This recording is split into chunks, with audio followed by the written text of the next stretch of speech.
Así que qué bueno. Sí. Ahí está. Ok, Es. Bien. perfecto. Le damos a aceptar y así vamos grabando el encuentro de hoy. Vamos primero con el video, con la Con el presentación. video. Sí, con el video. Bueno, Ahí. bueno, vamos a ver un videíto que nos va a llevar al tema que vamos a tratar esta noche.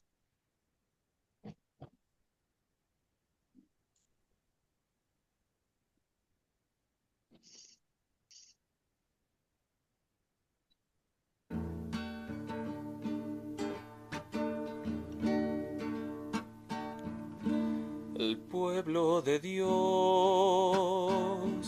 por el desierto andaba, pero junto a él alguien caminaba. El pueblo de Dios era rico en nada, esperanza y polvo en sus pies llevaba. También soy tu pueblo, Señor, y estoy en la marcha. Tan solo tu gracia me basta y más nada. También soy tu pueblo, Señor, y estoy en la marcha. Tan solo tu gracia me basta y más nada. El pueblo de Dios también vacilaba. A veces costaba creer en el amor. El pueblo de Dios llorando rezaba, pedía perdón y recomenzaba. También soy tu pueblo, Señor, y estoy en la marcha. Perdona si a veces no creo ya en nada. También soy tu pueblo, Señor,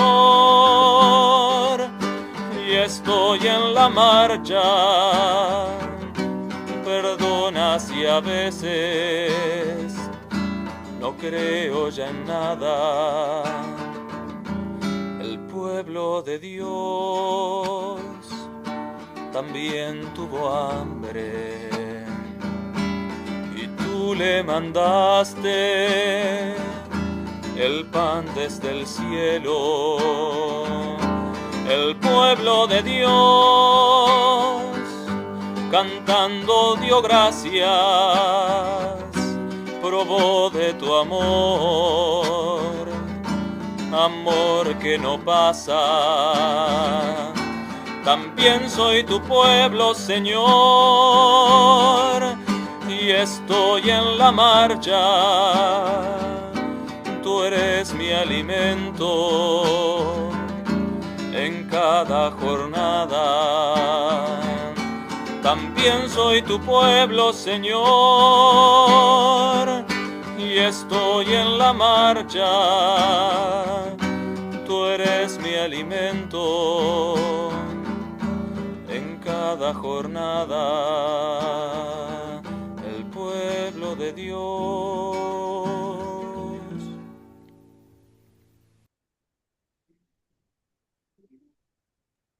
Gracias, Milka. Gracias. Hermosa la letra. Me encantó. Así que bueno, con esta música, con estas palabras de que todos somos pueblo de Dios, que Él nos da el alimento diario, que estamos todos con esperanza y en camino hacia la salvación. Es que vamos a dar las buenas noches hoy, para comenzar este encuentro. Así que bienvenidos a todos. Hay gente que no he podido saludar. Liliana, Sandra, A ver si me queda alguien más. Teresita, buenas noches. Gracias. Y bueno, espero que todos tengan una buena jornada y que aprovechemos que tenemos el honor de que el doctor Barreiro también nos acompañe en este encuentro. Así que inmediatamente eh, hago el pase a Marcelo y bueno, que está junto con nuestro tutor de aula, Ángel. Bienvenidos a todos y gracias por estar presentes. Muchas gracias, Mónica. Bueno, un honor, un placer compartir la reunión de hoy acá con Ángel, como huésped de mi casa, que vino para acompañar este encuentro de la Fundación Shalom en la Universidad de El Salvador,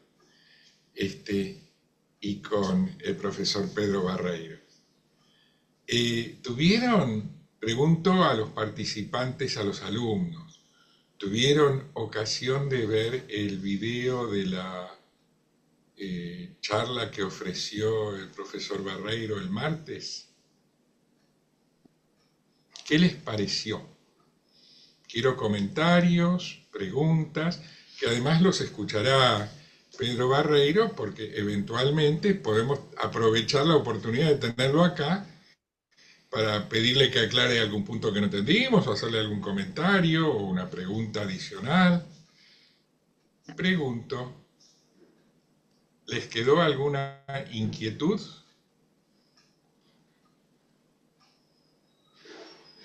Sí. Sí. ¿Quién? ¿Quién estuvo el martes en el encuentro? Guillermo, me parece que estuvo. Guillermo, Estuvo ¿usted estuvo el Luca, martes? pero se escondió. Sí. ¿Guillermo estuvo? ¿Guillermo Núñez de Chile? Sí, Sí. sí, estuvimos Sí. ahí participando, quedamos impresionados, el conocimiento, ¿cierto?, del profesor.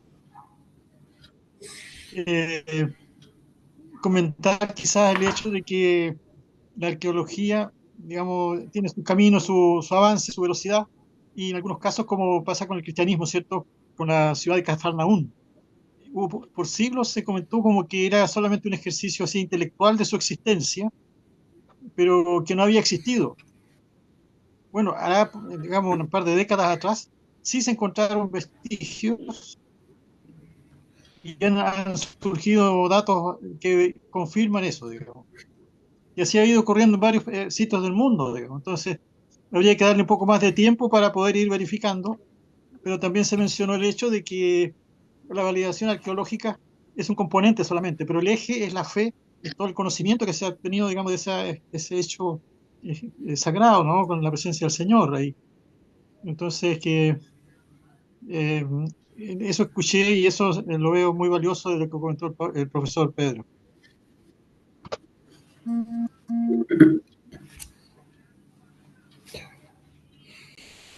Muchas gracias. Sí, muy bueno, señor Guillermo Núñez. Muchas gracias. ¿Quiere agregar algo más? ¿Alguna reflexión suya sobre lo que hemos visto, escuchado? ¿Alguna reflexión personal, aparte de describir muy bien lo que expuso el profesor Barreiro?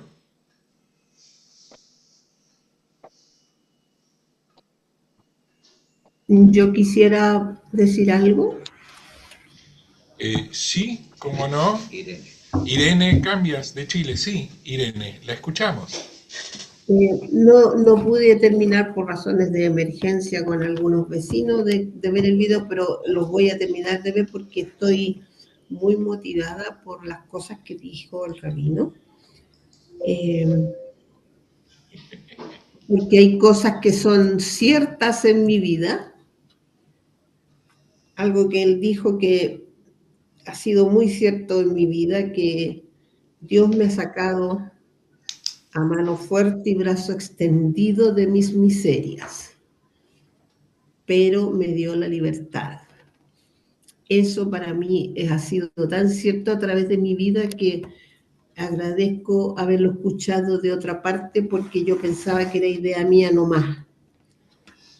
Y me recuerdo que hace muchos años atrás había un libro que se llamaba Y la Biblia tenía razón. Y describían todas estas cosas y yo siempre me quedé con la duda de si la Biblia tenía razón. Pero también escuché y con mucha alegría que con la fe todo puede ser cierto. Y para eso pongo de ejemplo a mis hijos, tengo 4, y cuando yo era solo madre de ellos, pasaban muchos malos ratos porque no hacían las cosas como yo quería o como yo pensaba que eran bien hechas. Y yo decía, la vida se va a imponer, la vida se va a imponer. Y ahora que ellos son padres y madres, la vida se impuso y yo calladita. Ahora entienden lo que significaba todas las cosas que uno le va dejando, esa huella importante que es una vida sana y creyendo en algo, no importa si es mi Dios o lo que sea, pero sean buena gente. Entonces voy a tener tiempo de escuchar el resto del video y hasta ahora estoy muy impresionada con todo lo dicho. Eso. Bien, muchas gracias. No creo que al profesor Barreiro le importe mucho ni lo considere él algo que lo deshonre, pero le aclaro yo que por lo que sé, él todavía no ha completado los estudios rabínicos. ¿Es correcto?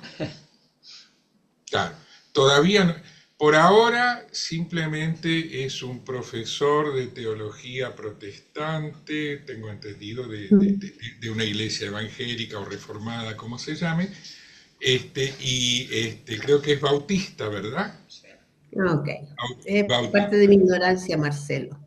Pero está todo bien. Yo, perdón si lo aclaro, pero No, por favor, gracias. considero importante que en el diálogo cada uno tenga en claro quién es, de dónde viene, porque en el diálogo cada uno es cada uno y cada cual es cada cual, y para poder estar juntos bien, tenemos que estar juntos pero no revueltos. Esto no, por eso yo dije primero, no creo que esto al profesor Barreiro le resulte algo molesto, insultante, de ningún modo, por lo que lo conozco, no lo creo. Pero lo aclaro yo, porque por ahí él lo toma como una broma y lo deja pasar. Entonces yo lo aclaro, pero tampoco porque lo considere... a ver, él es nuestro profesor invitado y habló el martes porque valoramos su palabra y respetamos que es quien es y es libre de hacer con su vida lo que quiera. Además, me parece que eso es una actitud fundamental y es necesaria para un diálogo en serio, ¿no? Y parte de esa actitud incluye a veces aclarar, no, che, no te confundas, este de allá, este de allá. Es una partecita, ninguna importancia. Gracias, Irene, porque además lo que nos dijo sobre estas cosas usted las debe haber aprendido de sus hijos, ¿no es cierto? Que cada uno es cada uno, cada cual es cada cual, y somos todos diferentes. Es importante respetar las diferencias. Es importante entender que cada uno es quien es y que puede cambiar en el tiempo y que no tenemos por qué pretender que hay un acuerdo en todo y sobre todo los temas, porque no es así. Cada uno tiene su propia mente, cada uno tiene su propia historia, tiene sus propias falencias como ser humano, cada uno, porque no dejamos de tenerlas todos. Y entonces desde esas falencias, desde esa historia, desde esa identidad personal de cada uno entiende lo que puede. En el diálogo eso se pone de manifiesto claramente. Bueno, y yo creo que tiene que ver un poco, tiene que ver con el tema que a mi entender, desarrolló muy, muy bien un punto, de manera muy interesante, el profesor Barreiro, que es, Marcelo, sí, queríamos saber si habían otros participantes que pudiesen haber visto el video o que nos sí, acompañaron o que claro, tengan alguna pregunta curiosa o que le puedan contar de qué se trató el martes. sí, por supuesto. ¿Hay alguno? Sé que hay un par que lo han visto porque me lo han dicho, pero no quiero Ah, presionar a nadie. solamente nombralo, nada más, no lo presiones. Sí. Ujú. Dustin podría ser, que supe por ahí que lo había Dustin, visto. el padre Ah, Julio también estuvo viéndolo, no sé si completo, creo que Lucas también. Mm, Y bueno, Vivi dice que no pudo verlo, pero la vamos a invitar a que participe de nuestro grupo de WhatsApp. Voy a dejar el link porque ahí también enviamos la información y el videito para que lo podamos ver después. ¿Les parece? sí, sí, por supuesto, Mica. Gracias. Y Mira, también nos permítanme, gustaría mira, escuchar, disculpa, Mónica, en algún no, momento a nuestro invitado, el profesor Pedro, que le pareció la experiencia del día martes.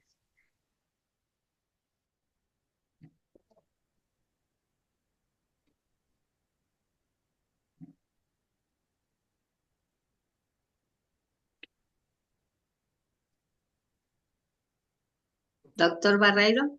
Sí, quieren que comente cómo fue. No, no escuché la última parte, Milka. Le decía que qué le había parecido a usted la experiencia del día martes, además como invitados de los alumnos, los participantes de Sobicaín, porque los martes se juntan, ¿cierto? La Ah, Fundación Chalón, que también les agradecemos por abrirnos este espacio, y habían otras personas que son diferentes a las que se ah, juntan el día martes. Entonces, ¿cómo bien. se dio ese diálogo ahí, ese encuentro? Bueno, creo que cuando Irene mencionó que estaba como rabino, no había, no había ningún inconveniente, pero creo que sería bueno, al menos, que me presente. No, no, no siempre lo hago, porque en el ámbito universitario generalmente ya esto de poner los títulos al comienzo, generalmente lo hemos dejado de lado. Somos personas que hemos tenido la bendición de poder estudiar y haber alcanzado algún título. En realidad, yo hace 51 años, mejor dicho, soy o pertenezco a la Iglesia Evangélica Bautista. Y aclararlo, porque de pronto, entre las denominaciones, hoy los bautistas también tienen varios movimientos. Yo sería del grupo de los dinosaurios, como suelen decir. Es decir, de los bautistas, ¿no? Es decir, que también hay gran discusión de qué línea. Soy dentro de la iglesia bautista. Eh, estudié, estudié en el Seminario Internacional Teológico Bautista, al igual que Ángel, y me recibí ahí. Y luego fui ordenado pastor hace 51 años. Es decir, que juntamente con mi esposa estuvimos trabajando en algunos lugares del país, pero siempre a, a cargo de una iglesia, de una congregación y también en el área educativa. Estudié en la universidad, estudié en la UBA, estudié también en ULPAM y soy profesor regular por concurso y oposición de la Cátedra de Culturas Antiguas. También dicté la Cátedra de Prehistoria y la de Culturas Antiguas incluye desde Oriente, Grecia y Roma. Y también fui titular de la Cátedra de Didáctica en el Comahue. En su momento fui director de un colegio, el cual juntamente con mi esposa y una hermana de la iglesia, Betty Biersma, redactamos el proyecto de un colegio secundario de jornada completa. Tuve que ver con política universitaria, en este momento estoy jubilado, ¿no? Después de casi 47 años de aporte en cuanto a la jubilación. Y tuve la bendición, y esto me parece interesante de lo que comentaba Guillermo y también Irene y bueno, Milka y algunos de los hermanos que están aquí, que por haber estado y ser profesor de historia universitario y por concurso titular de las cátedras, tuve la bendición de participar a partir del año 90, durante casi consecutivamente, casi por 30 y algo de años, de excavaciones en Israel. Y la situación fue muy particular. En aquella época, para mandar un currículum, había que mandarlo por fax, porque también pertenecía al PREDE, al programa de estudios de Egipto de la UBA, ¿no? Que originalmente Rosenbasser, un profesor de la UBA muy reconocido, que también estuvo excavando en Israel, ¿no? Y compartíamos con los profesores toda esa preocupación y ese estudio digamos, del cercano Oriente o del Oriente Próximo. Pero tuve la bendición de mandar mis papeles al Servicio de Antigüedades de Israel y fui aceptado. Y tiene que ver con algo que también se puede mencionar del Éxodo, porque el lugar al que fui es Beyán. Hay que pensarlo hace casi en el 90, casi 30 y algo de años. Así que yo llegué con mi bolso a ese sitio, pero previamente, como lo había comentado el martes también, y hablando de lo que decía Guillermo, de la arqueología, lo mismo que Irene, y seguramente los que han escuchado lo del martes pasado, cuando me dijeron Beyán, enseguida recordé el texto bíblico. Porque en Beyán, tal como lo menciona el texto bíblico, ahí fueron colgados los cuerpos de Saúl y Jonatán. Y que después, una vez estando ahí, fueron a rescatarlos, ¿no? Y entonces, cuando estaba en ese sitio, tengo una foto de ese tel, que si ustedes quieren se las puedo mostrar como para que vean cómo uno puede visualizar algunas cosas interesantes.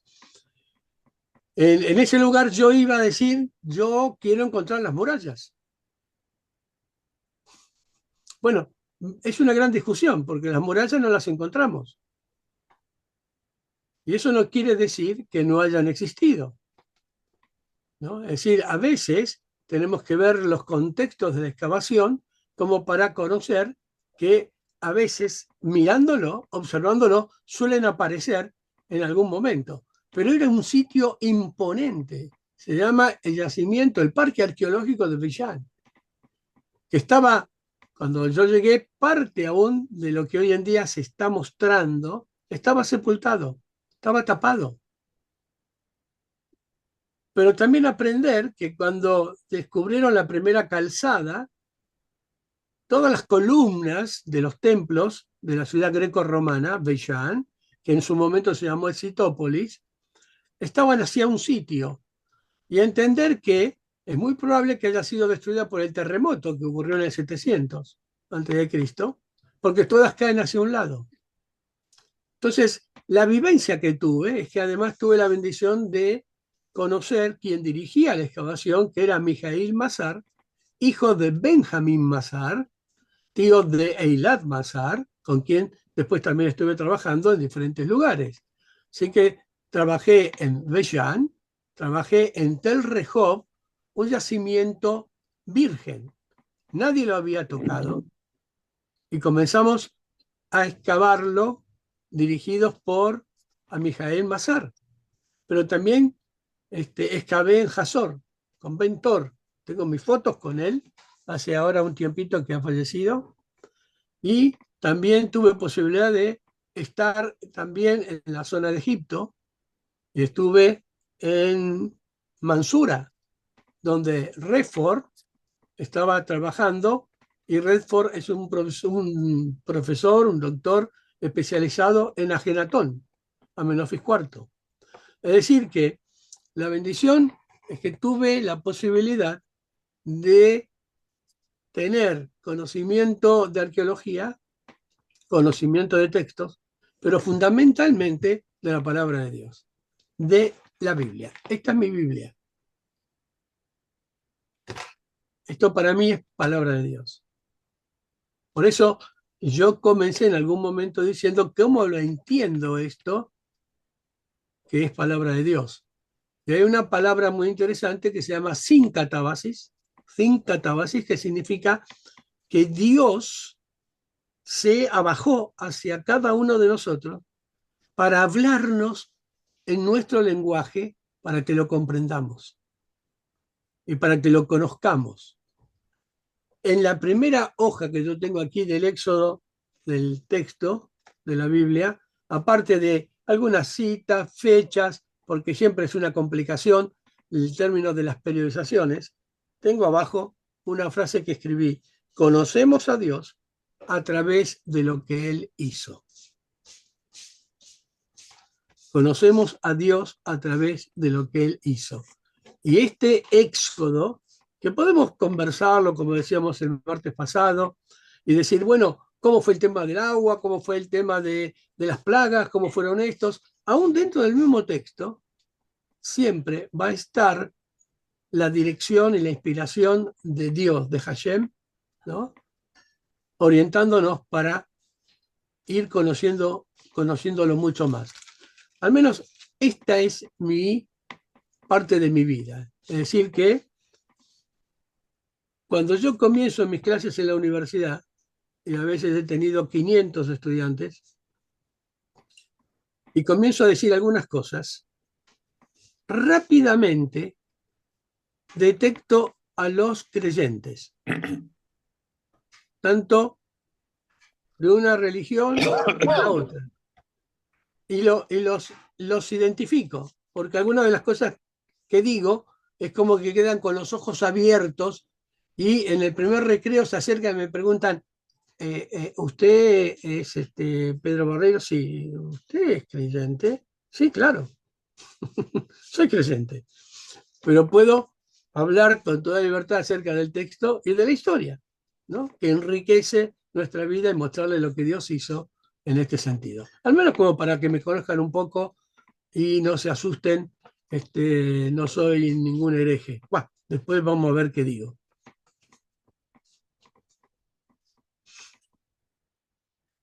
No sé si tienen preguntas que quieran saber, pero es esto, al menos me conozcan. Y estaba pensando, bueno, mostrarles algunas cosas, pero tal vez no es el momento, pero si ustedes quieren conocer un tel y Tel Veyán, donde yo excavé, se los puedo mostrar. Si ustedes están dispuestos. Profesor Marcelo, sí, profesor Marcelo, ¿qué dice usted?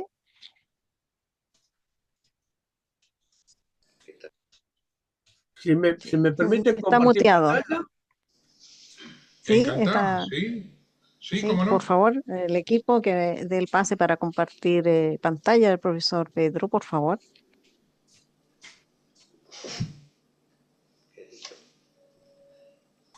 Sí, ¿ya está? Miren, le muestro primero una y salgo de ahí para que vean después otra. Miren, esto es Tel Veyán. Este es el montículo en el cual estuve excavando.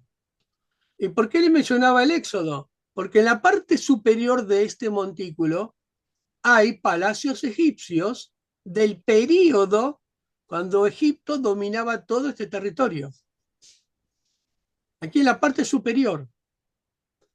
yo trabajé en este lugar donde estoy mostrando la flecha, aquí, en donde la Universidad de Pensilvania, en el año 1939, más o menos, un poco antes, había sacado 7 metros de tierra y había tirado toda esa tierra por los costados buscando grandes monumentos. Pero aquí hay información acerca del periodo que podríamos estar hablando que tiene que ver con la identidad del pueblo de Israel.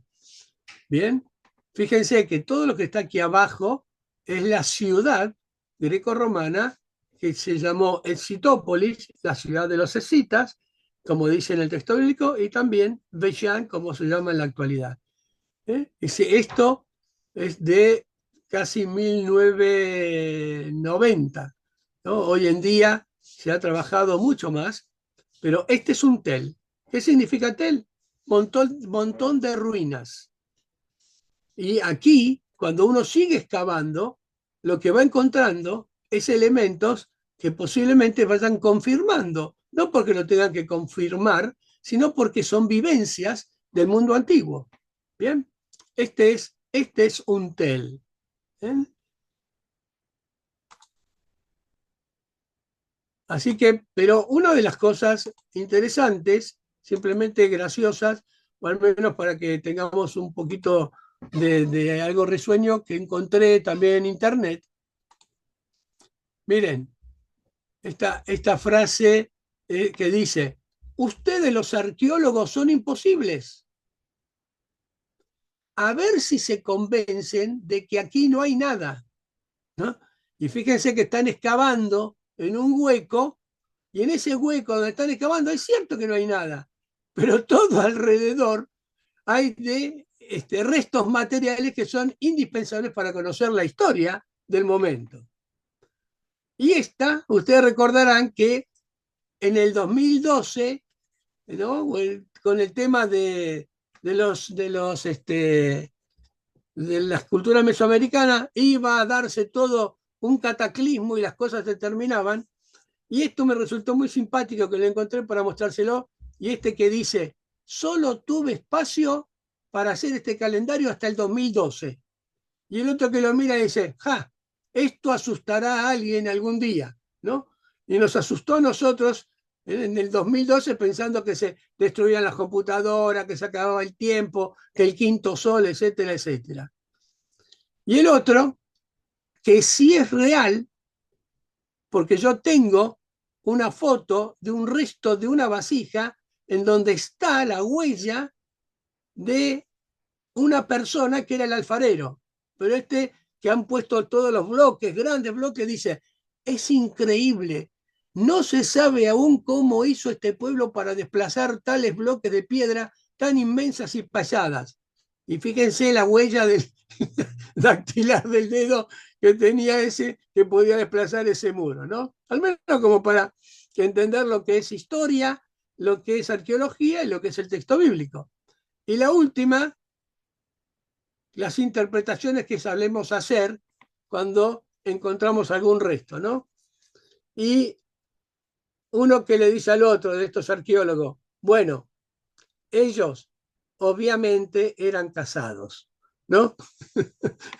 y tal vez el tema está aquí, que generalmente cuando estamos casados, alguien se queda con la manta o con la sábana, ¿no? Y se estaba quedando con todas las telas de la momificación. Pero era un poco comentarles mucho más.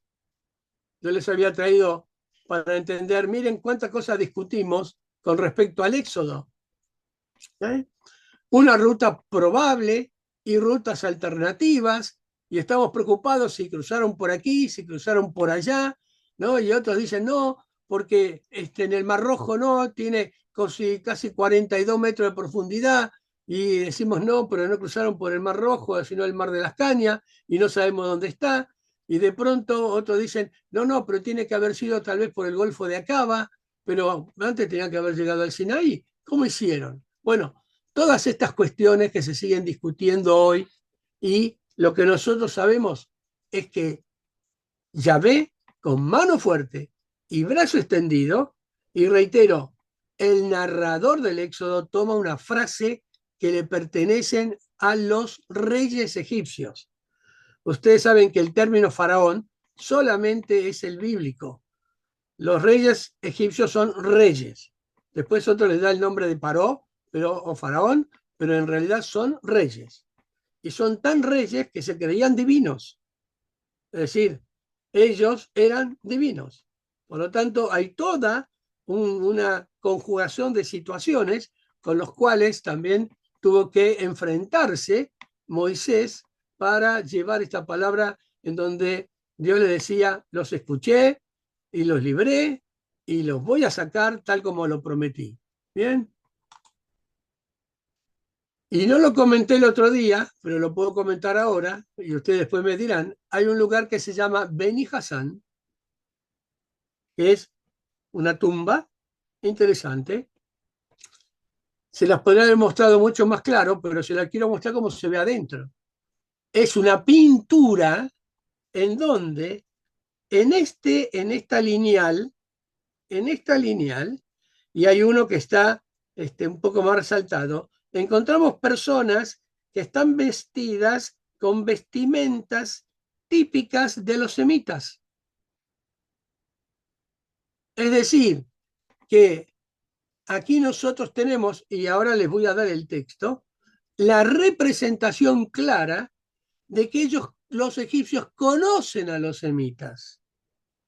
Los llamaban los asiáticos, comerciaban con ellos.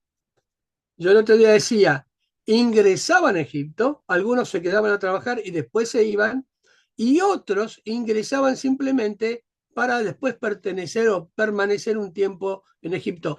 Pero todas estas vestimentas no son egipcias, estas vestimentas son semíticas. Abajo tenemos las vestimentas claras y el color del cuerpo de lo que es un egipcio. Y para que vean esto, que no lo comenté el otro día, pero se los muestro a ustedes ya que están aquí, en Génesis 37, 25, 28, un panel dentro de la tumba, que es lo que le comenté, visto aquí en la mitad inferior de la imagen, mide aproximadamente, 8 pies de largo, etcétera, etcétera. Se encuentran 8 hombres, 4 mujeres y 3 niños en una procesión o caravana encabezada por 2 funcionarios egipcios, que era el que estaba más brillante. Los subtítulos asociados con el estado de la escena en el que 37 asiáticos están viajando a Egipto con elementos que aparentemente quieren importar. Los asiáticos, el término egipcio para los semitas del norte y del este de Egipto, están equipados con armas, un instrumento musical y quizás un fuelle que no está muy visible en la foto. Y son acompañados por burros, un ibix y una gacela. Aunque los detalles de esta escena no son claros, representa un grupo viajando desde el Levante como la caravana de comerciantes a quienes José probablemente fue vendido por sus hermanos, Génesis 37, o los hermanos de José bajando a Egipto para comprar grano, Génesis 42, o finalmente Jacob y su familia que se trasladan a Egipto a invitación de José en Génesis 46. Algunos eruditos han conectado las túnicas coloridas de los asiáticos con la capa de muchos colores de José. También lo recuerdan ustedes en Génesis 37.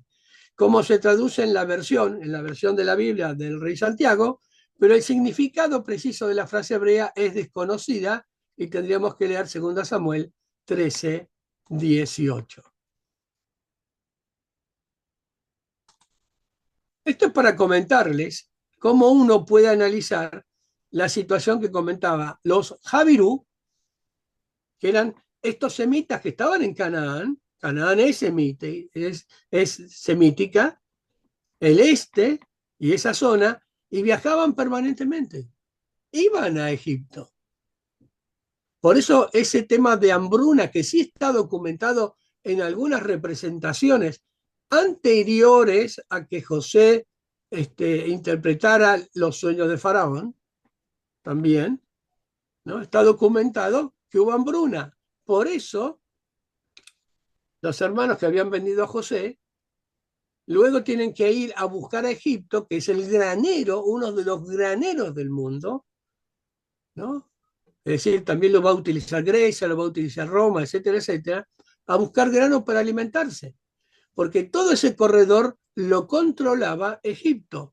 No todavía como el imperio nuevo, sino como un imperio medio, con muchas complicaciones y con una presencia de Hicsos, que son semitas, que van a dominar el territorio. Por lo tanto, no es loco pensar que estuvieron estos semitas, si Jacob es Israel, después de pelear con el ángel, bien, por lo tanto, habitaron ahí y en algún momento, cuando se recompone, los príncipes tebanos dominan nuevamente el territorio para poseerlo en manos de egipcios, especialmente con el culto a Amón, Amón-Ra. Entonces desconocen, o al menos están inquietos con los habitantes que no son egipcios, que son asiáticos, que son semitas. Y algunos los van a llevar a construir ciudades como la de Ramesés y Pitón, que es la zona de Avaris, de donde estaba la capital Ixa. Por lo tanto, es probable que hayan salido de ahí en su momento y que los hayan perseguido. ¿Y por qué los hayan perseguido? Porque Egipto estaba inquieto, porque todavía estaba pendiente de un grupo muy fuerte y poderoso, que eran los hititas, que estaban descendiendo por ese corredor sirio-libanés, como lo solemos llamar, y entonces persiguen porque supuestamente si este grupo sale de aquí, muy fácilmente se podría haber aliado con aquellos que estaban inquietando la vida de los egipcios, que ahora sí, a partir de la dinastía 18, es el Imperio Nuevo. Por lo tanto, simplemente para mostrarles algunas cuestiones. Pero también tengo algo para mostrarles que es con Moisés, que no lo comenté el martes pasado. ¿Bien? ¿Qué sabemos de Moisés? Que Moisés se llama Moisés porque todos se llaman Moisés, porque la palabra final era hijo de Amosis, ¿no? Amón, y Moisés es Moisés porque tiene un encuentro con Yah o Yahu o lo que va a ser Yahvé en la zona de Edom, con una tribu de la cual conoce a Jetro y antes de conocer a Jetro conoce a su esposa con la cual se casa. Y ellos adoran a este Dios que se le muestra ardiente en una zarza que no se consume. Interesante, porque históricamente no vamos a encontrar una zarza.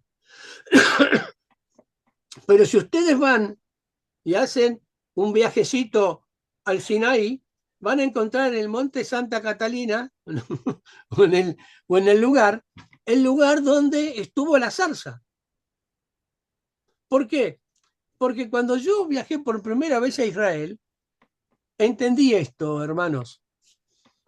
Yo comencé con tiempo dije, posiblemente iba a ser la única vez, y gracias a Dios fueron muchas veces, pero aprendí que había que tocar todo. Vieron que el bebé, hay algo así que dice, para el bebé el mundo es algo que tiene que ser chupado, ¿no? Chupa todo al principio para conocer, chupa todo. Chupa la taza, chupa vidrio, pero no lo traga. Bueno, yo cuando comencé en Beillán, pero después volví a Jerusalén. Y después fui a Belén. Y después fui a Nazaret. Bueno, todos estos lugares nos decían, y aquí se pararon los magos, los sabios que venían de Oriente. Que cuando llegaron Jesús ya caminaba, jugaba la pelota, no sé cuántas cosas más. Entonces decía, aquí tocamos todo el palo donde ataron los camellos, ¿no? Aquí pasó tal cosa y todos pasamos la mano. Aquí se sentó el profeta, también pasamos la mano. Aquí también todo. Te he tocado todo. No me he lavado las manos por lo menos por 45 días para tocar todo lo que tenía que tocar. Bien, esto es interesante. Si ustedes van al monasterio de Santa Catalina, van a encontrar que ahí, en ese lugar, la bendita Santa Elena madre de Constantino, tenía como 80 años por ahí, que es la patrona de los arqueólogos y de las cosas imposibles también. ¿Qué hizo? Dijo, aquí fue el tema de la zarza. Por lo tanto, aquí vamos a construir un monasterio. Y todos vamos. Y miró el monte, ese que decimos Oreb, y dijo, este debe ser el monte Oreb. Por lo tanto, aquí también vamos a construir algo más. Y también lo construyó. Entonces, uno va de turismo religioso, y hace todo esto, diciendo todos estos lugares. No sabemos a ciencia cierta. Sí es el espacio, pero no vamos a encontrar la zarza impecable, posiblemente. ¿Bien? O a lo mejor las sandalias que se sacó Moisés. Pero hay algo interesante, y yo les voy a preguntar, ¿ustedes saben que hay un personaje en la historia, por lo menos 1000 años antes, o un poco más, que también fue salvado de las aguas? ¿Sabían esto? Se abren los micrófonos y me dicen sí, les voy a preguntar cómo se llamaba. No, Bien, ese personaje, y se los voy a mostrar ahora, se llama Sargón de Akkad, el fundador de la ciudad de Akkad. Es el que va a hacer que la Mesopotamia se semitice. Antes estaban los sumerios, pero cuando Sargón, que es pastor, porque tiene ganado, y siempre andaba orillando los asentamientos sedentarios, él era seminómade. Cuando conquista ese lugar, la ciudad de Akkad, que ustedes la deben haber escuchado porque también está en el texto bíblico, termina la Mesopotamia siendo semitizada. Al poco tiempo, ya quedan muy pocos sumerios. Son todos semitas. De esa ciudad es de donde va a salir Abraham, de una de ellas, de Ur, que en el texto dice Ur de los caldeos, pero que en esa época no es Caldea, porque todavía falta mucho tiempo para que sea Caldea. Y no hay un error, sino que el que escribe, el que lo está narrando inspirado por Dios, lo que está haciendo es comentando que en ese momento que está escribiendo dice aquí Ur, y dice es Caldea, porque estaba dominada por los caldeos. ¿Bien? Y yo siempre suelo hacer alguna pregunta conociendo, ustedes fíjense que lo estoy llevando un poco, alargándolo. Yo siempre pregunto, cuando Abraham llegó a Egipto, estuvo en Egipto, ¿no? ¿Recuerdan? Sean un poco desobedientes, abran los micrófonos y al menos díganme sí, no, tal vez. Sí, claro que sí. Sí, claro, estuvo ahí, ¿no? Ahora le hago una pregunta. Cuando Abraham estuvo ahí, después de todo el entrevero que tuvo con Sara y el faraón, todas estas cosas, que bueno, uno se acomoda el rodete, ¿vieron como decía la abuela cuando nos iba a contar algo? Bueno, les pregunto, ¿Abraham habrá conocido las pirámides? Sí, po. Claro, claro. Cuando Abraham llega, hacía 600 años que estaban construidas las pirámides. Por eso se pagó un tour con Sara y le dijo, mira, vamos a ver las pirámides, ¿no? A ver qué encontramos por ahí. Sí, claro, muy bien. Esto es para entender los contextos que tienen que ver con el texto bíblico y con la historia, y esta palabra de Dios ilustra también lo que estamos viendo. Por eso, de ahí, Abraham, después de todo el entrevero con el faraón, se va a Canaán y se establece ahí. Por eso Canaán es semita también. Y de ahí, Wow. Hashem le dice, anda a Egipto, que después yo te voy a rescatar, que es lo que encontramos en el libro de Éxodo, cuando le dice, no, yo los escuché, Dios le dice a Abraham, a Moisés, los escuché, los encontré y los liberé. Y Yahvé es mi nombre. Es el Dios de Edom, de los Yazú, que aquí habría mucho más que hablar con Séfora y toda la familia y Jetro. Pero bueno, era esto un poco para mostrarle, y le voy a mostrar lo de Moisés. Miren, una canastita. Todo Moisés ahí. Y lo que quiero mostrarles es esto.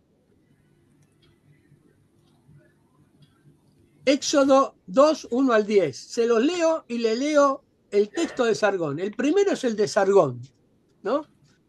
Dice, Sargón, el poderoso rey, el rey de Akkad, lo soy, yo soy. Mi madre era sacerdotisa, a mi padre no lo conocí. Mi madre, la sacerdotisa, me concibió en secreto, me dio a luz, me puso en una cesta de caña, me empujó al río, que no me tragó, el río me llevó y me condujo a aquí, el pozo de agua. Aquí, el sacador de agua me sacó mientras sumergía su jarrón. Aquí, el pocero me tomó como su hijo y me crió. Aquí, el pocero me colocó como su jardinero. Durante mi jardinería, Ishtar, la diosa Ishtar, me amó. Y durante 50 años fui rey. Goberné y dominé a las cabezas negras. Y fíjense el texto aquí. Un hombre de la casa de Leví fue y tomó a una tal hija de Leví. No sabemos acerca del padre. Y la mujer concibió y dio a luz un hijo y lo vio y era hermoso. Lo escondió durante 3 meses. Cuando no pudo ocultarlo más, tomó una caja de papiro para él y lo untó con betún y brea. Puso al niño en ella y lo puso en los juncos de la orilla del Nilo. Y la hija de Faraón bajó a lavarse en el Nilo y sus seguidores caminaban a lo largo del Nilo. Entonces vio la caja en medio de los juncos y envió a su criada. Ella lo tomó y lo abrió. Ella lo miró al niño y aquí que era un niño que lloraba. Y se compadeció de él y dijo, este es uno de los hijos de los hebreos.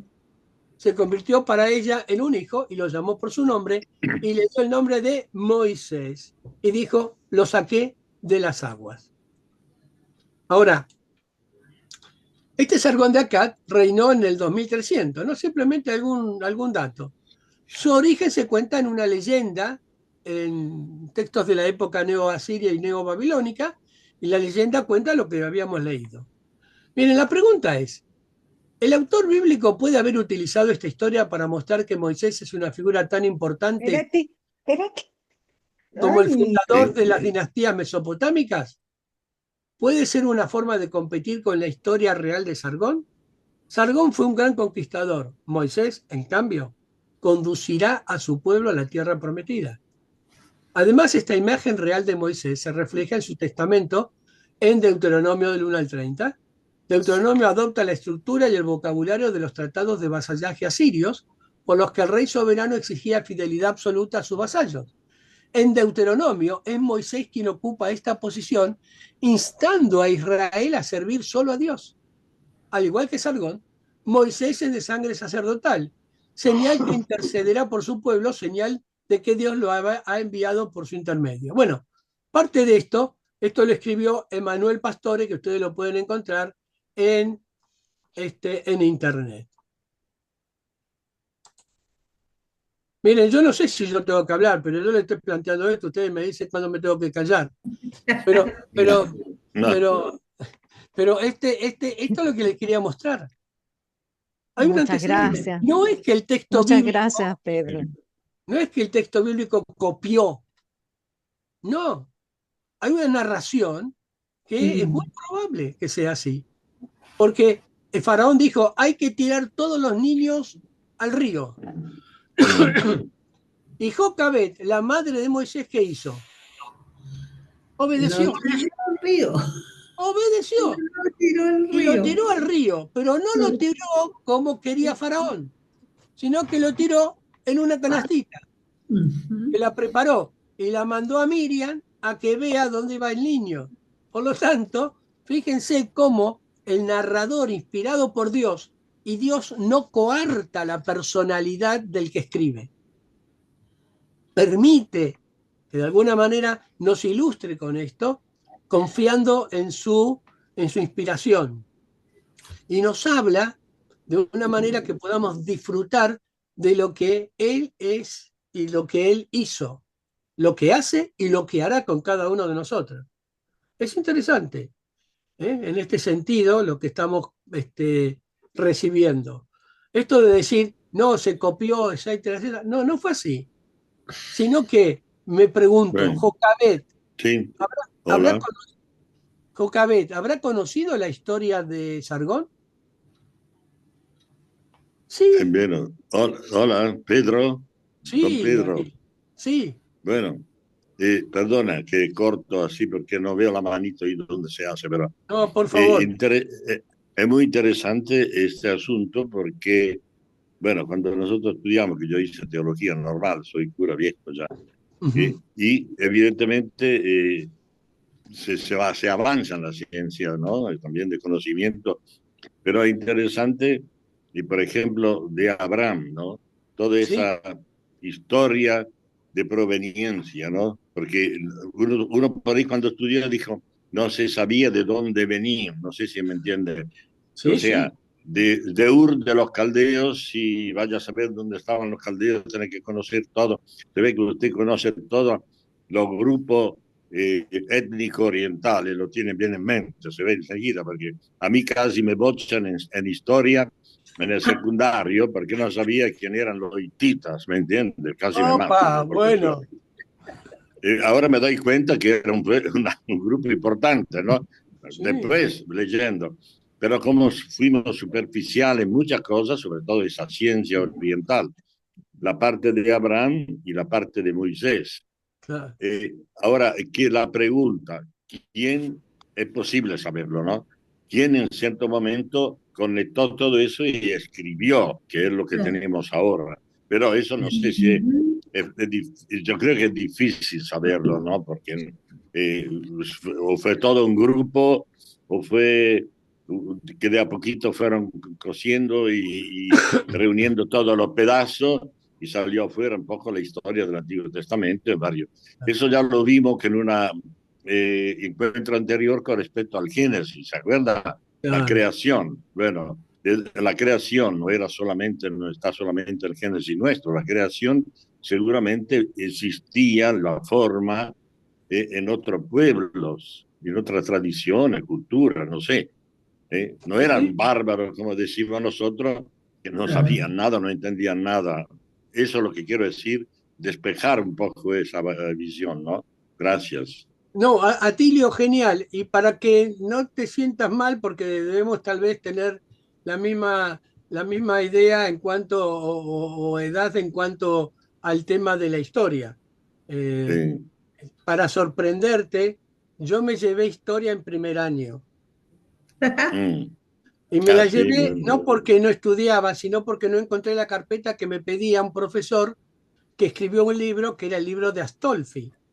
mm, Era el libro con el que estudiábamos historia. Pero la realidad, Tilio, es que en esa época no conocían a los hititas.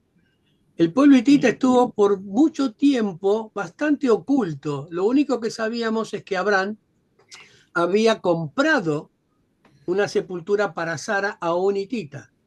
Y la otra historia es la que leíamos en D'Artagnan, cuando leíamos Nippur ah, de Lagash, porque el único que le había podido sacar el ojo o pelear a Nippur de Lagash fue el hitita, que era el mejor guerrero del mundo antiguo, ¿no? mm, Nippur, este personaje sobrevivió, pero mostraba de alguna manera Robin Hood, que era el que escribía, que también era profesor de historia, como estos feroces. Ahora, la pregunta es que formulaste, o lo que estamos comentando, y que seguramente la conoces por los estudios que estuviste haciendo, es que entendemos que esto era oralidad. Algunos dicen que en la época del 1000, que es el periodo de la monarquía unida, bastante discutida para algunos, aunque algunos aceptamos que es real, son 80 años, 40 años de, y ahora voy a decir algo que a lo mejor les va a sorprender, 40 años de David y 40 años de Salomón, 40, número clave, 40 de David y 40 de Salomón, 80 años. La vida de sí, Moisés son 40 años en Egipto, 40 años en el desierto, para dirigir 40 años al pueblo de la tierra prometida. 40. Tenemos 40 días en el desierto, 40 días de tentación. ¿no? Tenemos la cuarentena. Sabemos que en el pueblo judío había que pasar 40 días este, con ciertos cuidados. También sabemos Alibaba y los 40 ladrones. Es decir, el número 40 es significativo Sí. y creo que Marcelo y Ángel también les pueden ilustrar en esto de lo que significa una totalidad, ¿no es cierto? Por lo tanto, Sí, muy bien, pues. Muy aún en bien, el... profesor Pedro. Como ah, llevamos, disculpe que lo interrumpa, como ya llevamos más de 40 minutos, quería preguntarle a los participantes si sí. es necesario que respiremos un poquito, hagamos la pausa hidráulica, pero ahí con un dedito hacia arriba, si sí, y si no, seguimos y damos el pase también al profesor Marcelo, si hay alguna Sí, otra sí, perdón, pregunta. perdón, perdón por monopolizar. No, Y no, por después favor. después si quiere, y Marcelo quiere, le muestro la estela del Mar Neptá y bueno, y me Sí, callo. es una pequeña pausa de 5 minutitos para que tomemos agua, respiremos, ¿cierto? Sí, Y por la ¿cómo no? atención también de atender a a la escucha activa. Esa es la Muy idea bien. de la pequeña ¿Cómo no? pausa. Volvemos en un par de minutos. ¿Cómo no? Bien, Gracias. muchas gracias.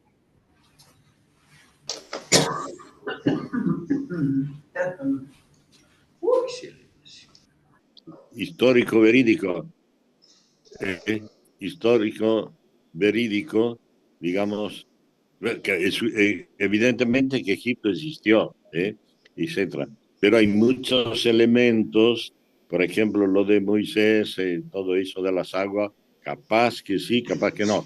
No habrá, digamos así, elementos más bien de orden espiritual, porque Dios aparece después continuamente con el pueblo, le hace milagros, le hace esto. Yes. Yo creo que no es fácil explicar a la gente lo que significa maná, por ejemplo, ¿no? Para decir una cosa, ¿no? O sea, ¿con qué visión también a nivel de anuncio, de evangelización, tenemos, con qué ojo tenemos que ver también la historia de Dios en medio de eso, presente en eso? Eso no se puede. ¿Con qué finalidad habrán escrito principalmente? No tanto una demostración histórica, sino, por supuesto, espiritual. Supongo que es así, ¿no? Es una pavada lo que estoy preguntando, pero sería interesante tener una seguridad también de los expertos, ¿no? Históricos. Nosotros, pobres, somos de primera categoría baja. Gracias, ¿eh? Muy bien. Marcelo, ¿querés contestarle al padre y también la pregunta de Dustin? Sí, de Dustin y también de Teresita, que ella dice que quiere saber si hay una concordancia entre la historia y lo escrito. Me parece que ahí con una frase planteó un problema muy interesante, sobre el cual el profesor Barreiro el martes pasado dijo unas cuantas cosas, se explayó sobre este tema y por supuesto, por ahí quiere contestar él, pero a mí me parece que esa es una pregunta muy importante y a la cual yo voy a dar mi respuesta. Yo escuché la del profesor Barreiro el martes pasado. Cuando digo voy a dar mi respuesta no es por una cuestión de ego, sino que es por una cuestión de que realmente me parece que cada uno tiene que encontrar su respuesta. Entonces, es una respuesta singular, personal. Yo creo que la peor manera de interpretar las Sagradas Escrituras es interpretarlas literalmente. ¿Por qué? ¿Por qué creo esto? Primero, porque es un texto que tiene muchos pliegues, no digo contradicciones, pero aparentes contradicciones. ¿Por qué? Bueno, quien está acostumbrado a buscar la realidad material de cómo fue redactado el texto, que fueron diferentes personas en diferentes épocas, etc., eso explicaría por qué de golpe se dice una cosa y después otra parecida pero diferente, que si uno pasa el peine fino, parecería que hay contradicciones y entonces hay que pensar si hay o no hay una contradicción y cuál es y por qué estará y como es la palabra, entonces ¿por qué me ha sido planteado esto a mí como una contradicción? Y por tomar una posición uno, para tratar de entenderla y de planchar ese pliegue y buscar qué es lo que hay detrás de la pared. Entonces, ¿qué quiere decir esto? Que lisa y llanamente en una primer lectura superficial no hay una concordancia perfecta y absoluta entre la historia conocida por los historiadores y los arqueólogos y lo que el texto parece decir. Pero a mi entender tampoco es tan importante que la haya. Y no creo que se justifique buscar hacer expediciones arqueológicas con el objetivo de demostrar que en realidad la Biblia tenía razón. Me parece una cosa, a mi gusto, un poco cándida, innecesaria, porque la palabra está en la palabra. Miren, por ejemplo, un paleontólogo, vayámonos más lejos que los arqueólogos, un paleontólogo que descubre los huesos de un dinosaurio, puede argumentar que él cree la letra del libro de Génesis al pie de la letra y que los 6 días de la creación y el 7º día de descanso son eso. Y uno dice, pero vos estás excavando huesos fósiles de hace qué sé yo cuántos millones de años, pero según la Biblia son 5.000 y pico. Hay una contradicción. No, ninguna. Yo creo que Dios pone estos fósiles para poner a prueba mi fe, que fueron creados hace 5.000 y pico años. Entonces, depende de con qué actitud uno quiere comparar la realidad material que ve con lo que uno cree fue la realidad del texto, el que haya o no haya contradicciones. Uno lleva al texto quién es uno, su identidad, su historia, sus falencias personales, sus otras creencias, aún cuando lo aborda supuestamente como científico.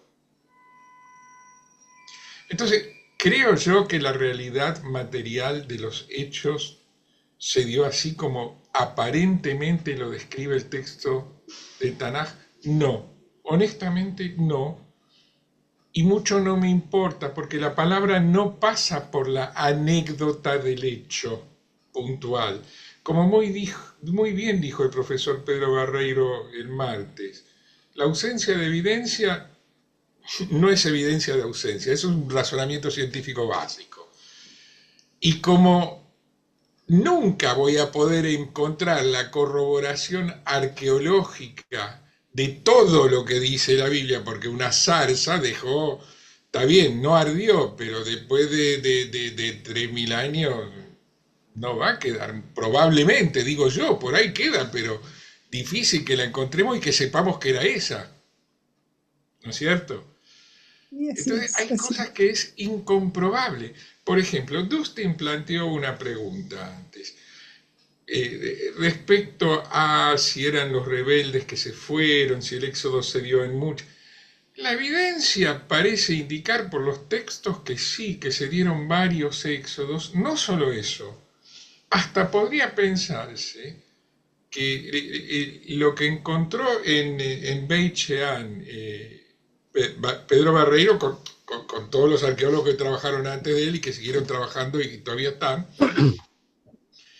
es que hubo una fuerte presencia egipcia en Tierra Santa, ¿sí? Y que en un momento se retiraron y después volvieron a retirarse. Y entonces no podemos pensar también que salir debajo de la opresión de los egipcios por ahí fue simplemente ver cómo se iban y por fin estábamos liberados. Y que lo que Moisés hizo fue decir, como dice el texto de Tanaj hebreo por lo menos, pedir permiso para salir 3 días a adorar al Creador en el desierto. Nada más. Y entonces después, claro, los redactores posteriores eso lo transformaron en otra cosa. Podría ser una interpretación, una lectura, le quita algo de validez a salir al desierto para buscar la libertad. No le quita nada, porque no tiene que ver la materialidad de la circunstancia histórica con lo que siglos de sabiduría sedimentados en una escritura que por algo es sagrada, porque ha transformado al mundo. Siglos de sabiduría sedimentada nos pueden ofrecer si nos acercamos con el debido respeto y nos abrimos para encontrarla. No buscándola en la concordancia material de la arqueología, sin ningún desprecio o desdén a la arqueología, que es interesantísima y muy importante para entender los contextos históricos, por ejemplo. Pero el sentido de la Sagrada Escritura no está en que refleje una historia material, lo que no quiere decir que no tenga nada que ver con la historia material. Tenemos que conocer la historia material para poder leerla mejor a la Sagrada Escritura, entendiendo en qué contexto fue redactada. Bueno, me extendí mucho, di una respuesta porque Mónica me invitó, pero yo creo que, por ejemplo, esta idea, ¿no?, de que en pocas palabras resumo todo lo que dije, se puede pensar que hubo más de un éxodo, sí, hasta se podría pensar que el éxodo no fue lo que hoy consideraríamos un éxodo, y eso no cambia para nada el sentido trascendente de la palabra que está en la Sagrada Escritura, porque lo peor que podemos hacer, la peor manera de interpretar la Sagrada Escritura es buscar que esté allí claramente dicho literalmente lo que queremos que diga. Eso es asesinar el texto. Abrirnos a que no lo entendemos y hay cosas que parecen contradictorias y que tenemos que pensar para entender por qué se contradice. Eso ya es una invitación a estudiarlas y a pensar. Eso es otra cosa. Esa es mi respuesta sintética, donde trato de contestar un poco lo que muy interesante que planteó el padre Sorcetti. No sé si le contesté tanto, pero a Dustin creo que le contesté más y a Teresita sobre todo también. Sí, claro, claro, claro, claro, muchas gracias. No, no, no, claro, Y no sé qué, no, gracias a usted por aportar, porque es una pregunta muy, muy, muy importante. Lo planteó en una frase, tac. Lo que para mí podría ser el tema central, no de una clase, de un seminario. Ahora, no sé, profesor Barreiro, si quiere comentar usted, o el padre Sorsati, o Dustin, Teresita, ya lo hizo, si quiere agregar algo a lo que yo dije, si aporta algo. Bueno, Marcelo, sí. Bueno, una palabrita, perfectamente de acuerdo con eso que acaba de decir, sobre todo, nada de confundir con lo que es el texto sagrado, hablamos así, ¿no? Que nosotros decimos, escribió quién sabe quién bajo la inspiración del Espíritu, o sea, para eso le llamamos sagrado, porque ¿por qué le decimos sagrado? Es porque es un texto de Dios, inspirado por Dios, supongo, ¿no? Nosotros creemos eso. El sentido trascendente de la palabra de Dios no tiene nada que ver con la parte material, dijiste, histórica o geológica o qué sé yo, qué sé cuánto, ¿no? Y es verdad, pero lamentablemente nuestra gente, que justamente el pueblo normal se parece mucho al pueblo de Israel que iba caminando, iba creciendo y necesitaba de estos signos, ¿no? Entonces, la forma de escribir, supongo que es esa, que se bajó a un nivel cultural del tiempo, ¿no? Y no parece, pero estamos en lo mismo. Porque yo me acuerdo cuando estaba estudiando, se había un famoso libro, famoso, la Biblia tenía razón, no sé si fue una edición sola o la segunda, y empezamos a ir, vamos a visitar donde está el arca de Noé, que debe estar parada allá en el monte Ararat, ¿no? ¿Me entiendes? Todo este merengue de confusión entre la ciencia, tenemos que ir purificando la cosa, tener razón. El sentido trascendente no tiene que ver con lo histórico, lo material, que pueda coincidir en algunas cosas, puede ser también, qué sé yo, si hubo una inundación grandiosa que después se transformó en diluvio, no sé, bueno, puede ser también, no sé, que hayan destruido la famosa ciudad de Jericó, ¿se acuerda? Que después han encontrado los fundamentos, ¿no? Porque hay varios elementos es como decir, hemos encontrado la casa en Éfeso de la Virgen María. Bueno, bienvenido, pero que le muestren, que vean. Ahí está, la gente va más detrás de esto que no del mensaje fundamental, me parece a mí. Gracias. Sí. Muchas gracias, muy bien todo. Gracias, padre. Bien, Dustin, muchas gracias. Sí, Dustin tenía levantadita la mano. No, sí, no, me pareció excelente la explicación. No lo había visto de esa forma tampoco, de que en vez de que haya sido un éxodo, que se hayan retirado y, digamos, vuelto, ¿no? Me pareció muy interesante y una visión bastante interesante. Lo que habían planteado me hace recordar mucho, por nosotros en el Nuevo Testamento, muchas veces vemos los evangelios como algo histórico, cuando los evangelios no es algo 100% histórico, hay partes vistas desde la fe. Yo me imagino que también los libros de la Tanaj son así, no son 100% históricos, sino más bien son libros que son la historia vista desde la fe. Esa es mi conclusión, pues. Por eso que no me aterra tanto escuchar eso.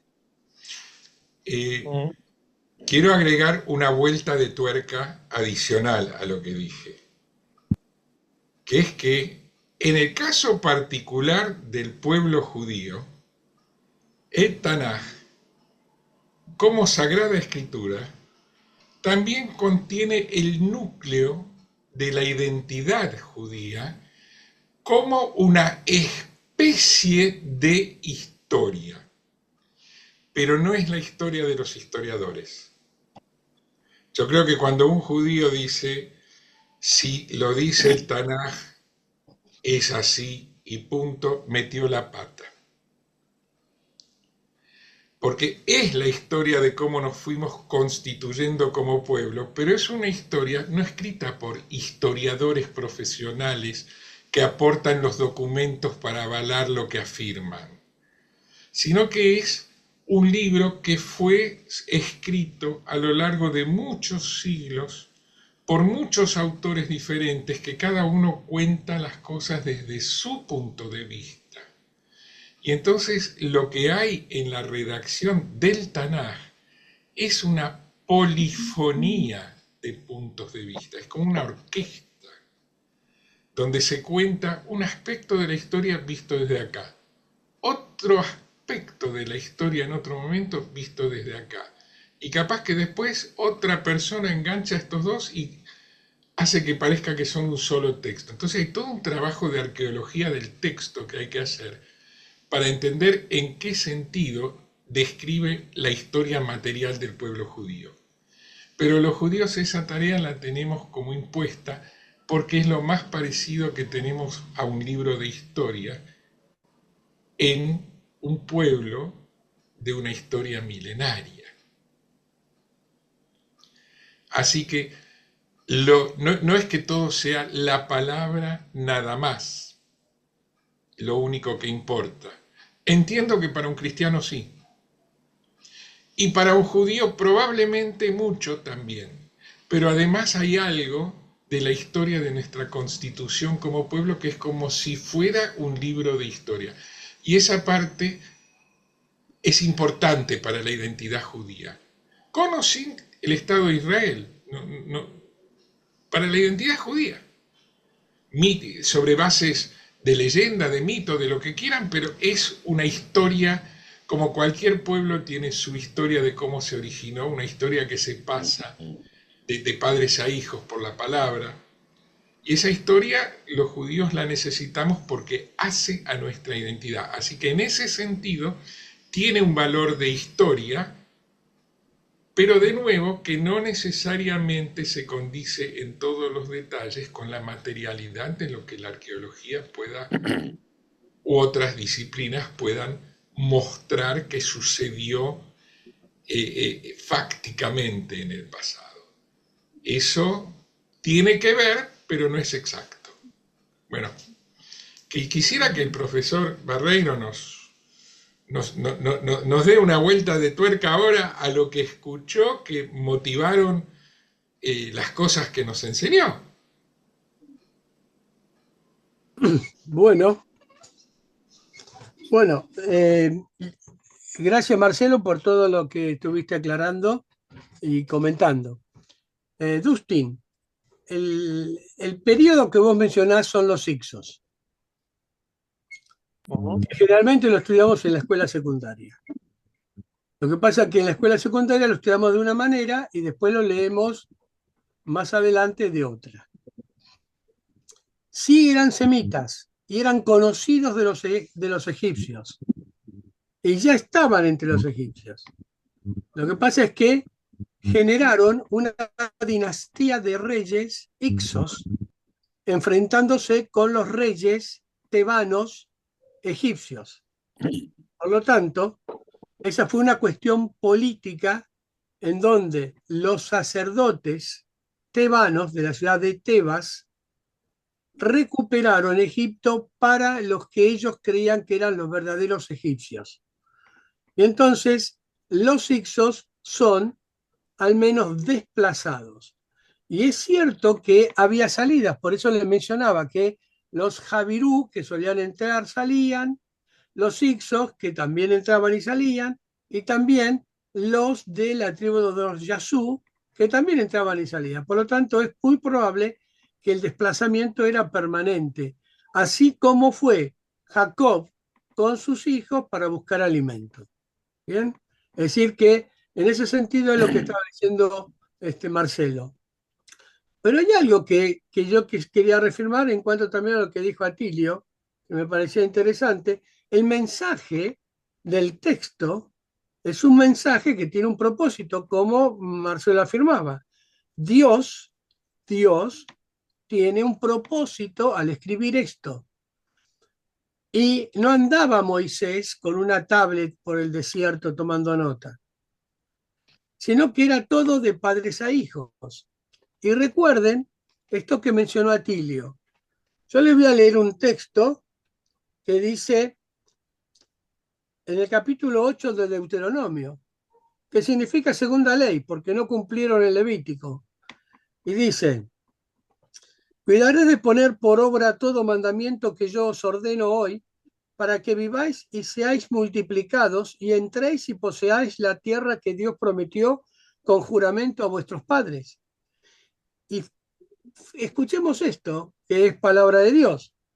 Y te acordarás de todo el camino por donde te ha traído Dios tu Dios estos 40 años en el desierto para afligirte, para probarte, para saber lo que había en tu corazón, si habías de guardar o no sus mandamientos. Y te afligió y te hizo tener hambre y te sustentó con maná. Y la palabra maná es manú. ¿Saben qué es? Manú, ¿qué es esto? Cuando salieron de la tienda y vieron que había algo que estaba en el suelo, dijeron: Manú, ¿qué es esto? Maná. Hasta el día de hoy no sabemos, pero es comida del cielo. Cuando él lo agarraba, la persona que lo agarraba, la familia, y decía a la madre o el padre: hoy queremos comer un corderito asado, el maná sabía corderito asado. Pero les voy a decir algo. Lo que nunca pudieron hacer es pensar en un plato de papa frita. ¿Saben por qué? Porque no había papas. La papa es originaria de América.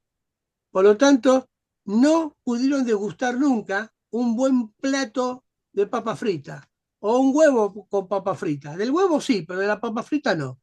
Hasta tanto fuera derivada de América. Ahora dice esto: para hacerte saber que no solo de pan vivirá el hombre, más de todo lo que sale de la boca de Dios vivirá el hombre.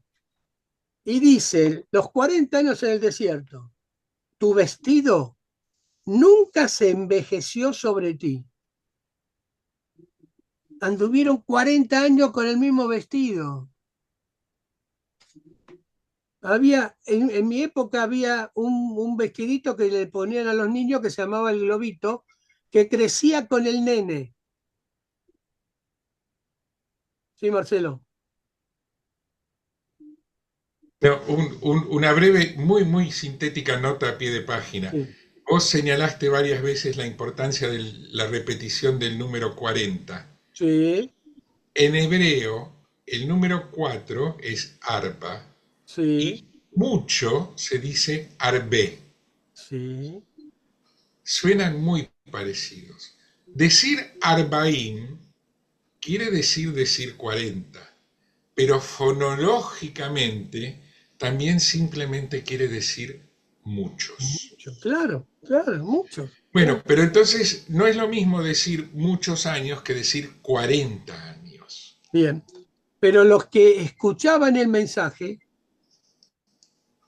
y esto es interesante lo que está diciendo Marcelo, en cuanto a que, cómo lo leo literal, yo leo el texto como está traducido, y si lo traducen 40, yo tengo que conocer lo que Marcelo termina de explicar. Porque cuando esto se leía y se repetía, no estaba la interpretación en el 40, de 40, sino en lo que Marcelo acaba de decir. Por mucho, ¿bien? Es decir, y dice, tú ni el pie se te ha hinchado en estos muchísimos años, o muchos, ¿no? 40. Por lo tanto, conoce a sí mismo en tu corazón que como castiga el hombre a su hijo, así Dios, tu Dios, nos ha castigado o enseñado. Guardarás, pues, los mandamientos de Dios, tu Dios, andando en sus caminos y temiéndole. Es decir, hay un mensaje contenido en esto. Pero otra cosa que quería decir es que, lo voy a poner de esta manera. Nosotros tenemos antecedentes culturales. De Grecia tenemos la democracia, que no es la misma democracia de hoy en día, porque la de Grecia era restrictiva y había ni la mujer, ni enfermo, etcétera, etcétera, podían participar. Pero tenemos la democracia. De Roma tenemos lo que es el ius, el derecho, la fundamentación del derecho. Y de Israel,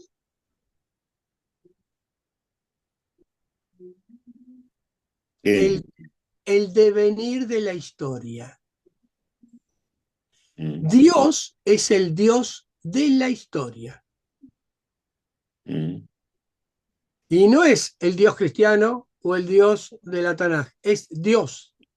El mismo Dios, cuando Mónica decía de la misma religión, bueno, yo soy cristiano, pero creo en el Dios, en Yahvé, bien, en el Dios de la palabra, de la Biblia. Y Dios es el Dios de la historia. Y hay un filósofo que se llama Ferrater Mora, que dice que la historia es como un río, que a veces se desborda, ¿bien? Porque Dios permite estas cosas, pero que luego Dios lo vuelve a encauzar. Y nosotros apuntamos siempre a ese devenir de la historia que está contenido en los profetas menores. Es decir, hay un telos, hay un fin, que es el fin de Dios. Sí, Marcelo. Perdón que interrumpa, otra Adelante. notita a pie de página. Sí. Arranca Bien. desde mucho antes de los profetas. No, En, sí, claro. Génesis 1, la cristiandad lee hoy al Antiguo Testamento como una creación desde la nada, hecha por un primer motor inmóvil muy aristotélico griego. Pero En hebreo, por lo menos en el Tanaj, y lo que hace Hashem es separar lo que ya había, las aguas de la tierra preexistente. Pero lo que sí crea es el tiempo litúrgico sagrado de los 7 días. Sí, sí. Entonces empieza en Génesis 1, se presenta ante la conciencia del lector hebreo como el creador del tiempo, y no de cualquier tiempo, de un tiempo litúrgico, sagrado, que le da sentido a la vida cotidiana de quien lo entiende así. Así es el Dios de la historia y creador del tiempo, desde mucho antes que los profetas. Perdón, me callo de vuelta.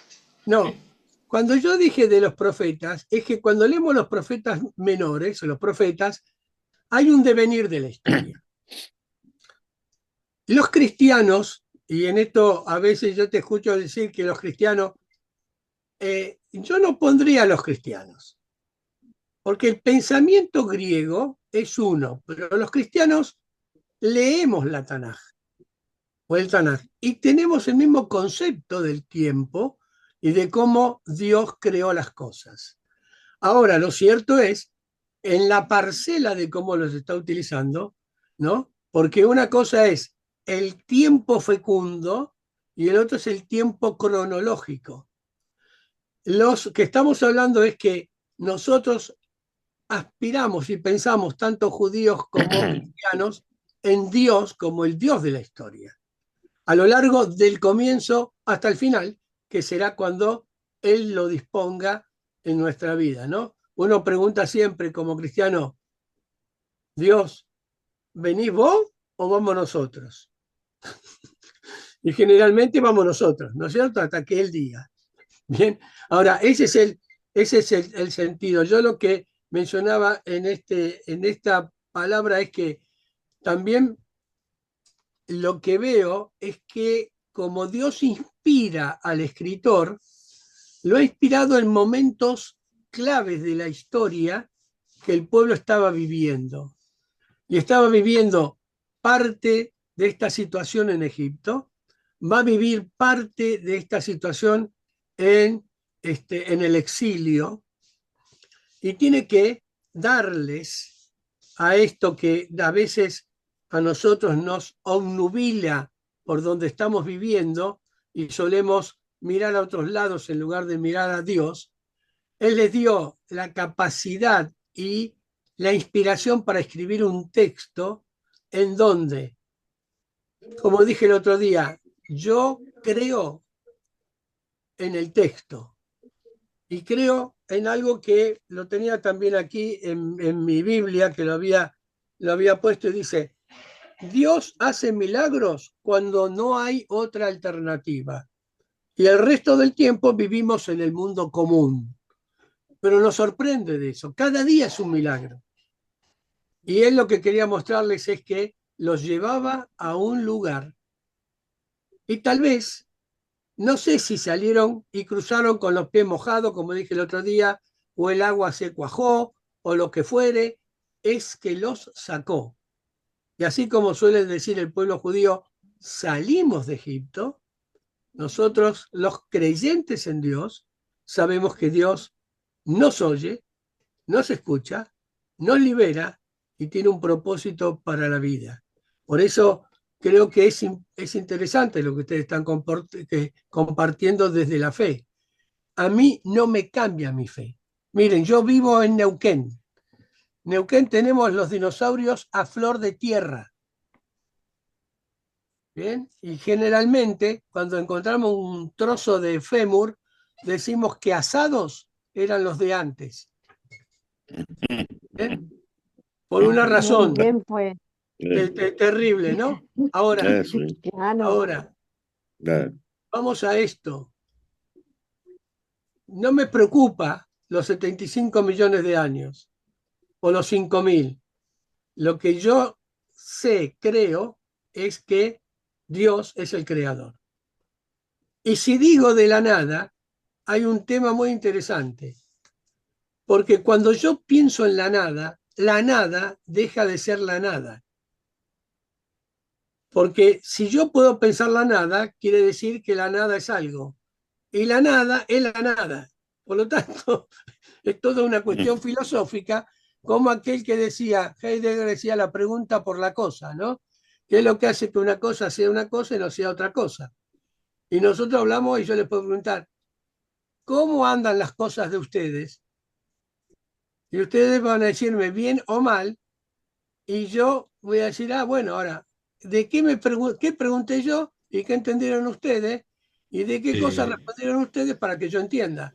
Por lo tanto, esto es que lo literal, a veces, como dijo Marcelo, cuando digo 40, utilizo un lenguaje que en el contexto fue muy interesante. Y Dustin menciona también el tema del Nuevo Testamento. El contexto cercano y el contexto lejano nos permite comprender algunas de las cosas que están en el texto que a veces no le prestamos atención. eh, Marcelo, adelante. sí, Perdón.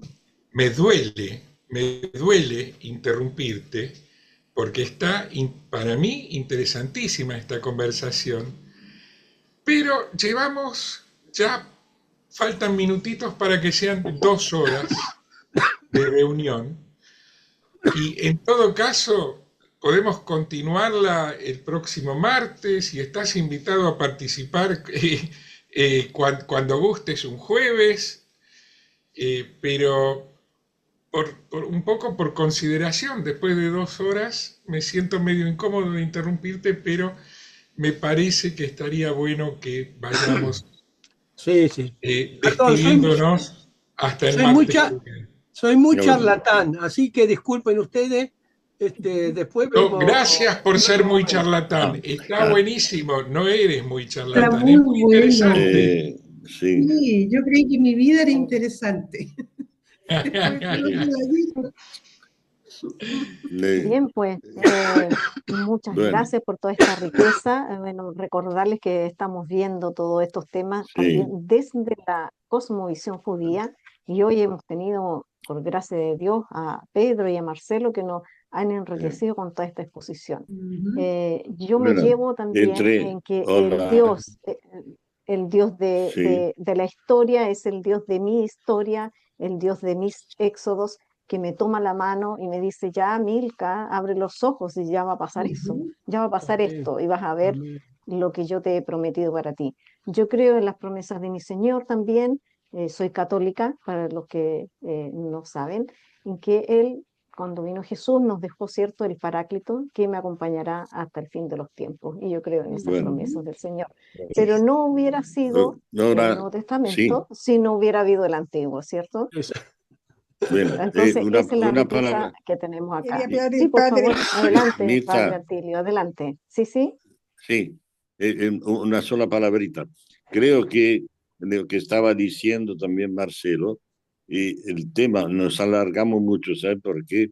Estamos cambiando adentro la ruedita que tenemos en la cabeza de muchas cosas que se están aclarando. Sí. Y felicito a los dos, ya sea Pedro como Marcelo, porque se completan, ¿eh? Se completan, son dos líneas muy importantes, que tal vez una más histórica, más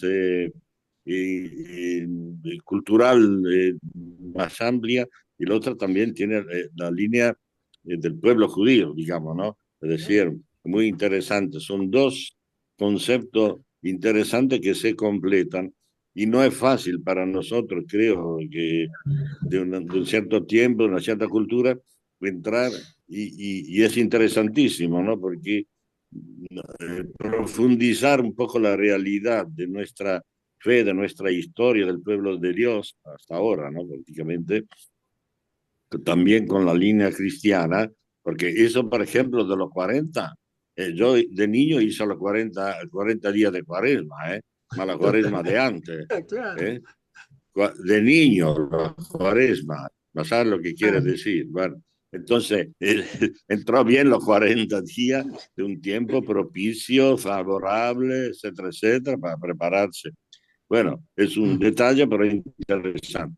Bueno, agradezco y no quiero ser más largo porque tengo hambre yo. Voy a ir a comer. Amén, amén.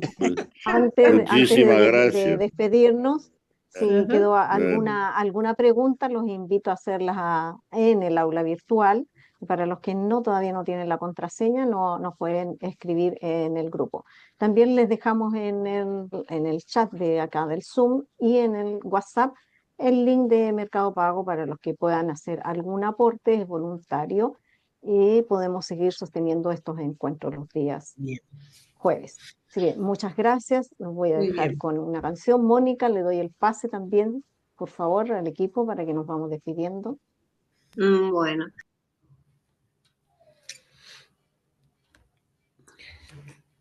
todo. Gracias por esta clase magistral, con Sí. gusto a poco. Y para nosotros siempre va a ser con gusto a poco, pero abriendo nuestra mente, nuestro corazón, los oídos del corazón, para poder entender la palabra de Dios desde otro ángulo. Ver con todas estas perlitas que nos van pasando y leerla y entender lo que el Señor quiere para siempre estar. Y bueno, para nosotros los cristianos, la semana que viene ya se festeja ya Pentecostés, la venida del Espíritu Santo para estar cerca nuestro, como decía recién Milka. Así que bueno, en este caso son 50 días después de Pascua, pero estamos por ahí entre los 40 y los 50. Sí, les damos la invitación para el próximo jueves, que vamos a tratar el Deuteronomio leído desde el Deuteronomio, ¿sí? Un juego de palabras para nosotros, pero vamos a ver con qué nos van a sorprender. Si esta clase ha sido sorprendente para todos, así lo creo, porque lo han expresado, con muchas más ganas y predisposición, ya llegar rapidito para no perdernosla. Igual, de todas maneras, acuérdense que todo esto queda grabado para que lo podamos ver, ¿sí? Y seguimos atentos al chat, al del aula o al de, recuerden que está Ángel como tutor, ahora medio escondidito de la pantalla, y si no, en el WhatsApp escribirle alguna duda, que podamos transmitírsela a Marcelo para que, bueno, comencemos la semana que viene con todo aclarado. La verdad que ha sido una clase excelente, un encuentro excelente. Agradezco al doctor Pedro, gracias, Marcelo también, y gracias a todos los participantes, porque cada uno ha ido dejando una pregunta, una duda. A Teresita, que hizo la pregunta del año, la pregunta del curso. Gracias, Guillermo, gracias a todos los que han participado, con muchísimo gusto y con muchas ganas esperamos la próxima clase para saber y seguir caminando de la mano de Dios, con esta nueva apertura, con estos nuevos lentes, desde la cosmovisión judía, desde la comisión, desde otro tipo de lentes, con otra graduación, ¿sí? Son lentes con otro tipo de graduación para que podamos leer mucho mejor la palabra de Dios.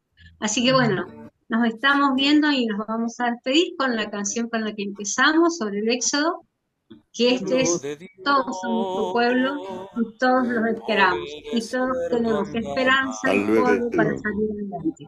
Pero junto Gracias. a él, Hasta luego. Shalom, shalom.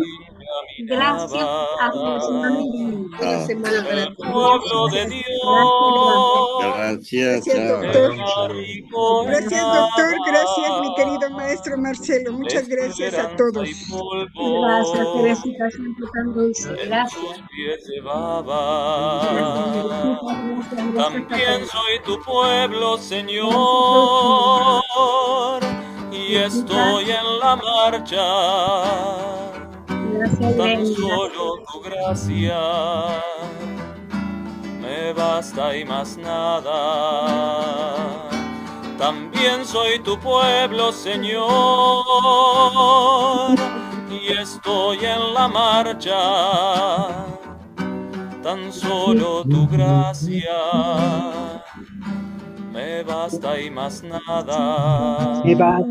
Pueblo de Dios, Bendiciones a todos. también vacilar. Bendiciones. Bendiciones. Una bendición. A veces dudaba Gracias. Estuvo creer en hermoso y el canto. el pueblo de Dios, Saludos. llorando rezaba, pedía perdón y recomenzaba. También soy tu pueblo, Señor, y estoy en la marcha. Perdona si a veces no creo ya en nada. También soy tu pueblo, Señor, y estoy en la marcha. Perdona si a veces no creo ya en nada. El pueblo de Dios también tuvo hambre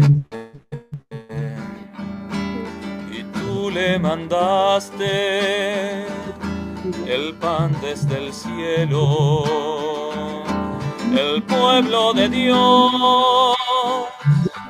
cantando dio gracias, probó de tu amor, amor que no pasa. También soy tu pueblo, Señor, y estoy en la marcha. Tú eres mi alimento en cada jornada. También soy tu pueblo, Señor, y estoy en la marcha. Tú eres mi alimento en cada jornada. Pueblo de Dios. Así es, el alimento en cada jornada. Qué bueno. Alabado sea Jesucristo, Señor, gracias. Gracias a Dios por este hermoso momento. Así que bueno, nos despedimos. ¿Sí? Gracias, gracias de corazón. Gracias. Abrazo. Buena semana, bendiciones. Shalom, shalom. Gracias, Rocío, por estar presente. Gracias, Sandra. Gracias a todos. Que tengan buenas noches. Gracias. Buenas noches.